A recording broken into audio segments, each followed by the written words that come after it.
할렐루야! 예배하는 사랑하는 모든 성도들에게 하나님의 놀라운 은혜와 축복이 함께 하시기를 주님의 이름으로 축원합니다. 다시 한번 하나님께 박수를 영광 드리겠습니다. 저는 오늘 가나 혼인잔치는 하나님의 엔드타임 타임라인을 보여준다, 이런 제목으로 말씀을 전하겠습니다.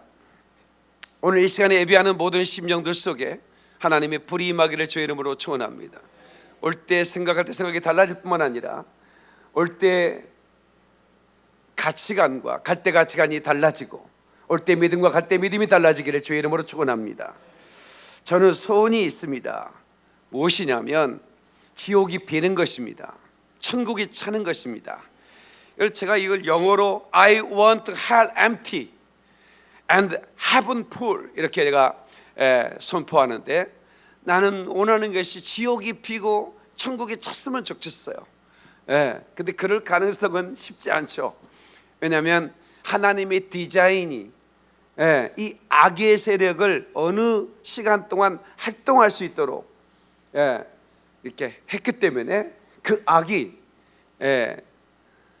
지옥으로 데리고 가는 영혼들을 끝없이 생산해내는 것입니다.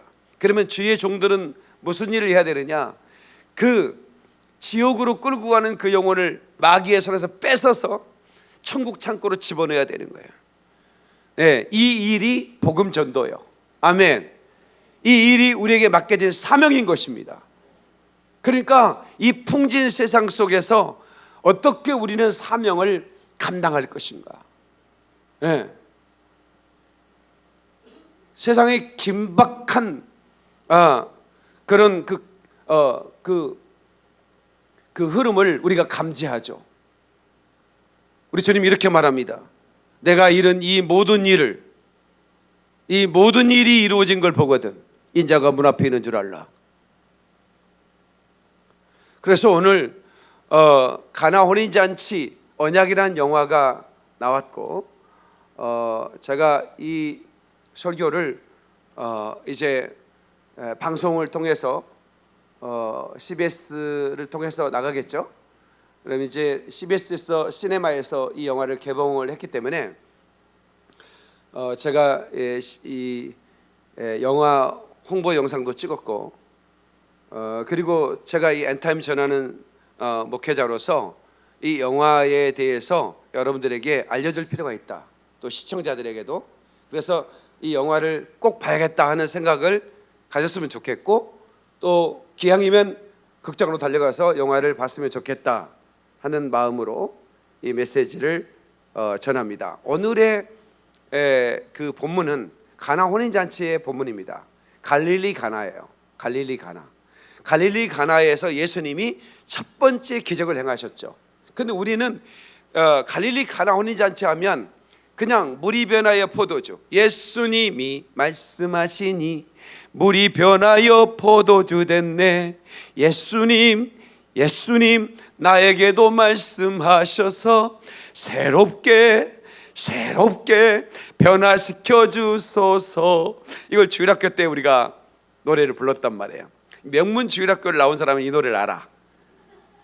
저는 저기 전라남도 한평에 서북교회라고 명문 주일학교를 나왔어.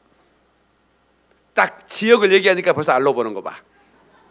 뭐 압구정 정도로 해야 뭘 좀 명문이 거기에 있을 줄 그런 게 아니에요. 하나님의 나라의 이 사고는 집이들하고 달라. 우리는 집이 하면 어떻게 여기 뭐 시골 해버리면 에이 그래. 예수님은 갈릴리에 사역하셨어요. 그 왜 갈릴리에 사역했을까? 이 혼인잔치에 대한 마지막 비밀 코드를 우리에게 알려주기 위해서 갈릴리에 사역하셨구나. 마지막 우리 주님이 올라가실 때도 갈릴리 사람들아 그러잖아요. 우리 주님의 승천을 목격한 사람들은 갈릴리 사람들이었어요. 너희들이 본 그대로 다시 오리라. 갈릴리 사람들아. 도대체 왜 이 갈릴리 사람들을 우리 주님은 중요하게 여겼을까? 왜 갈릴리의 혼인잔치의 전통은 왜 그렇게 중요할까? 이 코드가 영화로 나온 겁니다. 저는 이 갈릴리 이 가나 혼인잔치 영화를 보고 제가 놀라운 비밀을 깨달았습니다. 주의 승천을 목격한 자를 또 갈릴리 사람들이었습니다. 그리고 마가다락방에서 성령 세례를 받고 방언을 말한 자들이 다 갈릴리 사람들이었대. 이들이 갈릴리에서 130km입니다. 나흘 길을 걸어서 예루살렘으로 간 것입니다. 그리고 그들은 모여서 오실 성령을 기다리는, 그때부터 다시 오실 주님을 기다리는 것입니다. 그러니까 이 갈릴리 혼인잔치는 너무 중요한 거예요. 왜? 전 세계 수많은 부족들이 혼인잔치 전통을 가지고 있습니다. 우리나라도 연지곤지 찍죠. 신랑 신부가 소나무 가지고 그 변치 않겠다고 소나무 이파리가 이게 보면 딱 2개입니다. 마주보고 있죠. 제가 조례할 때 많이 쓰는 얘기입니다. 그건 우리나라 전통입니다. 그런데 유일하게 주님이 첫 번째 기적을 일으키신 가나 혼인잔치에 그 안에 주님의 십자가, 부활, 그리고 재림의 비밀을 숨겨놓은 것입니다. 그래서 이 영화는 너무 중요한 것입니다. 제가 풀어드리겠습니다. 여러분, 우리는 가나 혼인잔치에서 단순히 물이 변하여 포도주가 낸 기적만 기억하고 있었죠.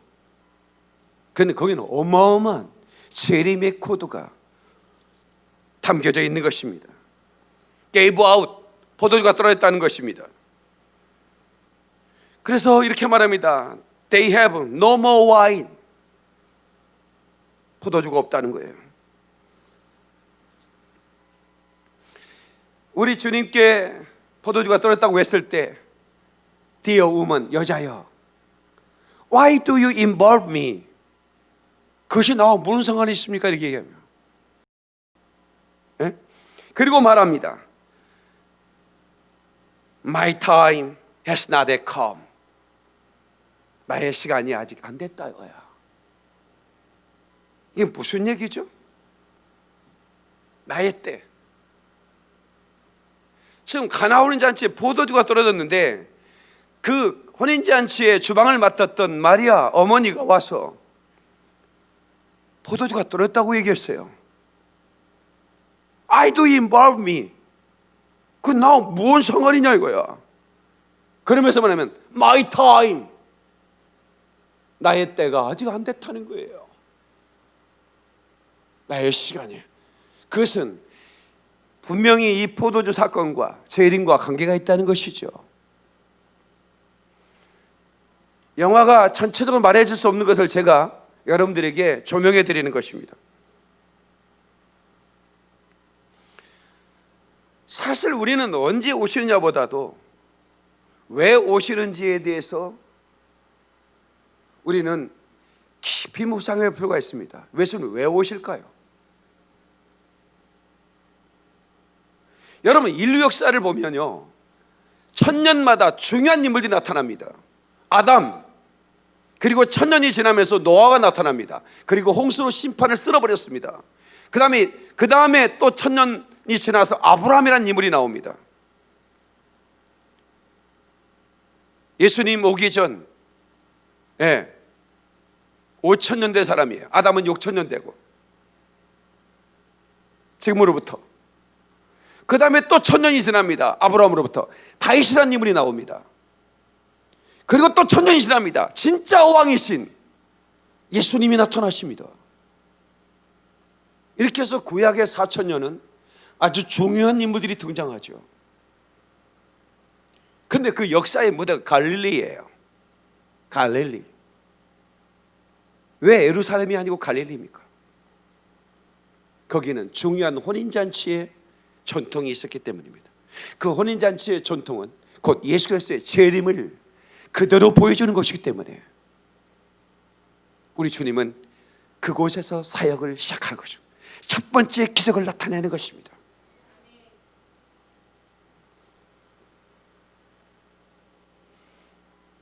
그래서 저는 이 갈릴리 가나의 혼인잔치의 전통은 하나님이 마지막 때의 설계도다 이렇게 보는 것입니다. 이 세상에 지금 흘러가는 모든 것은 하나님의 디자인입니다. 왜 악이 승할까? 왜 성도의 권세가 깨어지고 교회 문은 닫히는 것이고, 왜 팬데믹은 이 세계적인 의학도들이 아직도 그걸 잡아내지 못하고, 백신이 나온데도 안심할 수 없는 것은 수많은 사람이 죽을 거라는 것입니다. 이건 하나님이 시작했습니다. 하나님이 끝장을 낼 것입니다. 요한복음 2장 1절 2절을 보십시오. 사흘째 되는 날에 갈릴리 가나에 혼인잔치가 있었다는 것입니다. 예수의 어머니가 거기 계셨고, 예수와 그의 제자들도 그 잔치에 초대를 받았다는 것이죠. 그것이 바로 가나리안 웨딩입니다. 가나 혼인잔치예요.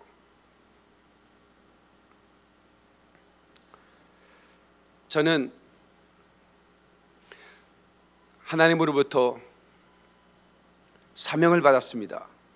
이 엔타임을 전하고 100만 명을 깨우라. 그리고 마지막 잃어버린 양, 길 잃은 양이죠. 길은 뭡니까? 예수 그리스도. 근데 그 예수를 잃어버린 양 한 마리가 울고 있습니다. 어디서? 이스라엘에서. 그걸 저에게 보여주신 거죠. 그래서 이스라엘은 모든 지역에 교회를 세운 프로젝트가 이미 시작됐습니다. 길 잃은 양 한 마리를 찾아내는 거예요. 그러면 뭐가 되죠? 99머리와 함께 길 잃은 한 마리 양이 찾아지면 구원의 완성이 되는 것입니다. 그래서 이 길을 주님 오실 때까지 주님이 내게 부탁했다고 믿기 때문에 갑니다. 이 길을 한번 찬양하고 가겠습니다.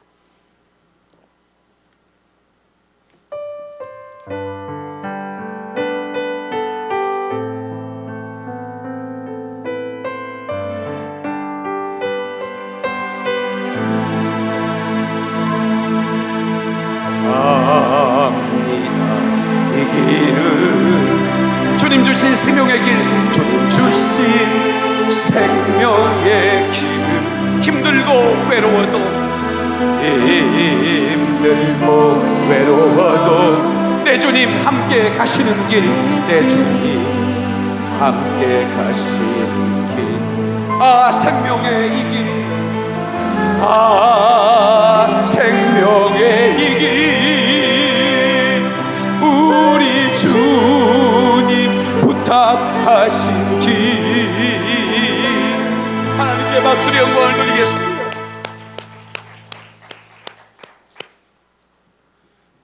작년 하나님께서 이 찬양을 부르도록 하셨습니다. 그래서 음반을 냈지요. 근데 놀라운 것은 하나님께서 이 노래를 부르면서 끝까지 네 사명 안수하라. 내가 너에게 부탁한 일, 내가 올 때까지 안수해야 돼. 내가 너에게 상을 줄 거야. 저는 본래 가수가 아닙니다. 그러나 저는 제 신앙 고백,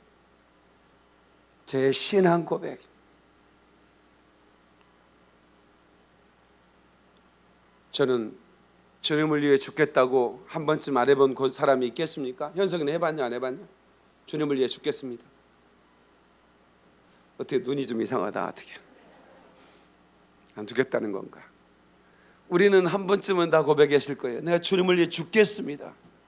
그 주님을 위한 고백했다면 그건 소원한 겁니다. 끝까지 갑시다. 아멘. 자, 그러면 이 마지막 설계도, 마지막 엔타임을 하나님이 설계하셨는데, 이제 어떻게 설계했냐면 신부를 먼저 들어 올리는 겁니다. 네. 그 다음에 이 땅을 정리해 버리는 겁니다. 악의 무리를 정리해 버려요. 지금 우리 주님이 문 앞에 이르렀다는 사실을 잊어서는 안 됩니다. 자, 그러면 제가 이 순서대로 이 영화 속에 그리고 가나 혼인잔치 그 전통 속에 제가 몰랐던 코드를 발견한 것들이 많죠. 그것들을 제가 이제 소개해 드리겠습니다. 첫 번째, 가나 혼인잔치는 반드시 그 정혼이 있죠. 약혼식이죠. 우리로 말하면 정혼. 마리아와 요셉이 정혼했잖아요. 그리고 절대로 잠을 안 자잖아요. 정원한 사이라고 그랬잖아요. 그 정원식에 수많은 청이들이 보입니다. 네, 거기 동네 사람이 다 모여요. 그리고 한 사람이 서약서를 낭독합니다. 서약서를 낭독해요. 그것을 지켜야 한다는 거죠. 요한복음 14장 21절. 요한복음 14장 21절. 다 같이 한번 읽어봐요. 시작. 나의 계명을 지키는 자라야 나를 사랑하는 자니 사랑하는 자는 내 아버지 사랑을 받을 것이요 나도 그를 사랑하여 그에게 나를 나타내리라. 그러니까 나의 계명, 곧 주님의 신부들은 이 서약문을 지켜야 됩니다. 다시 말하면 신랑과 신부의 서약이에요. 이 계명이라고 하는 것은. 아멘입니까? 자, 그 계명을 받았으면 이 신부가 이걸 선택하는 겁니다. 이 결혼에 대해서 승낙할지 안 승낙할지, 신부의 아버지도 아니고 신부의 언니도 아니야. 거기 유력한 집안의 어른이 아니야. 결혼 승낙은 오직 신부만 할 수 있어. 그래서 그 영화에 보세요. 갈릴리 가나의 전통은 우리가 이제 알았죠. 우리는 몰랐잖아요. 영화를 통해서 공개가 된 거죠. 그 서약문이 읽어진 다음에 신랑이 포도주를 내밉니다. 그러면 신부가 그 포도주를 들고 이것을 다시 신랑에게 내밀면 청혼을 거절하는 것이죠. 아무리 가족들이 기대 속에서 이 결혼이 성사되기를 바라도 신부가 신랑의 청을 거절하면 절대로 그 결혼이 이루어질 수가 없습니다. 그래서 조마조마하는 시간이죠. 이거는 중매를 통해서 다 이렇게, 보통 옛날에는 누가 청혼을 하자 이렇게 결혼하는데, 우리나라는 갑돌이하고 갑순이 얘기만 얘기 알잖아요. 갑돌이와 갑순이는 사랑을 했더래요. 이건 우리나라 전통이에요. 그런데 갑순이가 시집을 가버려. 그런데 갑순이가 시집을 갔더래요. 갑돌이도 화가 나서 장가를 갔더래요. 이게 뭐야? 이게 뭔 짓거리야 이게? 사랑하는 사람이 결혼을 못하고 갑순이가 시집 가버렸는데 갑돌이는 화가 나서 갔대. 그러면 갑돌이 신부는 뭔 죄요? 그런데 이스라엘 가나의 혼인 전통은 신부에게 그대로 선택권을 주는 겁니다. 아슬아슬하죠? 이거를 마실 것인가 안 마실 것인가. 영화에서는 신부가 그 포도주를 마시는 장면이 나옵니다. 그때 신랑이 얼굴이 환해지죠. 너무 사랑스러운 얼굴로 바라봐요. 그리고는 손목 한번 못 잡고 돌아갑니다. 네, 그러니까 여러분, 우리가 신부가 되는, 왜 나를 신부로 선택했습니까? 라고 말하는 것은 어불성성이라고 그래요. 어불성성. 내가 선택하는 거예요. 내가 준비하고 내가 받아들이는 거예요. 그러니까 수많은 사람들은 그리스도의 신부가 되라고 초청을 받았지만 뭐예요? 거절하잖아요. 그렇죠? 그러면 그 혼인의 세약은 깨져버리고 마는 것입니다. 세 번째, 그들은 정혼하고 나서 영화 속에서 곧바로 돌아갑니다. 돌아가는데 가정집의 집으로 가는 게 아니라 시장으로 가요. 가서 신랑은 목재를 준비합니다. 자기가 신부와 살 집을, 아버지 집 안에 있는 그 신부와 살 집을 준비하기 위해서 목재를 막 고르고 집을 준비하는, 즉시로 집을 준비하는 겁니다. 그리고 신랑의 아버지는 혼인잔치를 준비합니다. 혼인잔치에 쓸 그릇들을 삽니다. 많은 걸 준비해야 돼요. 많은 손님을 초청해야 되니까. 그리고 신부는 곧바로 시장에 가서 예복을 만들 천을 구입합니다. 그런데 이 갈릴리 가나에는 그런 그 천들이, 예복에 입을 천들이 그렇게 그냥 우리가 가면 백화점에 있는 것처럼 막 많이 있는 게 아니에요. 장사치들이 가져와야 되고 또 값도 비싸. 이 혼인식에는 꼭 입어야 할 거기 때문에 장사하는 사람들이 그거를 거래를 그냥 쉽게 할 일이 아니겠죠. 꼭 필요한 사람인데 뭐 물건이 적다 그러면 값이 올라가겠죠. 근데 신부는 비싸니까 안 사겠다, 아무 옷이나 입겠다, 그건 안 되는 거죠. 그래서 그날부터 신부는 시장에 가서 그 천을 떼다가 옷을 만들고 그리고 옷을 입어요. 그런데 신부는 이 옷을 만들어 입고는 매일 입고 잡니다. 왜? 갈릴리 가나에는 신랑이 밤에 오거든요. 밤에 오거든요. 그러니까 밤에 신랑을 맞을 준비를 하고 옷을 입고 자는 거예요. 그게 굉장히 인상적이었죠. 네. 여러분 내일 결혼할 우리나라 신부 웨딩드레스 입고 자는 사람 봤어요? 그러면 좀 돌봐줘야 돼. 그 여자는 꾸겨질까 봐 액상에 주지도 않아. 근데 가나의 혼인잔치를 준비하는 신부들은 언제나 예복을 1년 내내 입어요. 언제 올지 모르니까. 보통 정혼한 다음에 시간이 꽤 깁니다. 왜? 집을 지어야 되잖아요. 그러니까 거의 1년 정도 걸려요. 정혼한 후에. 그러니까 신부는 1년 동안 굉장히 긴 세월이죠. 그 웨딩 드레스를 예복을 입고 자는 거예요. 그 다음에 네 번째예요. 세 번째는 예복을 준비하고 입고 잔다고 그랬죠. 네 번째는 혼인잔치의 날짜는 오직 아버지만 안다는 말씀이 바로 그 가나 혼인잔치 그대로 전통인 것이죠. 그러니까 막 신랑이 집을 다 져놨어요. 근데 아버지 얼굴을 보면 오늘 밤에 출발할 거야 이렇게 말할 줄 알았는데 아버지 안녕히 주무세요 그러는데 아버지가 아무 말씀이 없고 그러면 신랑은 그 아쉬움에 또 잠을 자는 거예요. 네. 그렇게 하루가 지나가는 거예요. 그러니까 신랑이 모르는 거예요. 어느 날 신부를 데려올지는 오직 신랑의 아버지만 결정을 하는 겁니다. 그래서 오늘날 여러분 예수님의 재림의 날짜를 말하는 사람은 그건 위험한 사람입니다. Day or hour, 날이나 시간을 말하면 안 돼요. 이거는 예수님도 모른대. 마태복음 24장 36절, 마태복음 24장 36절을 보겠습니다. 그러나 그날과 그때는 아무도 모르나니 하늘의 천사들도 아들도 모르고 오직 아버지만 아시느니라.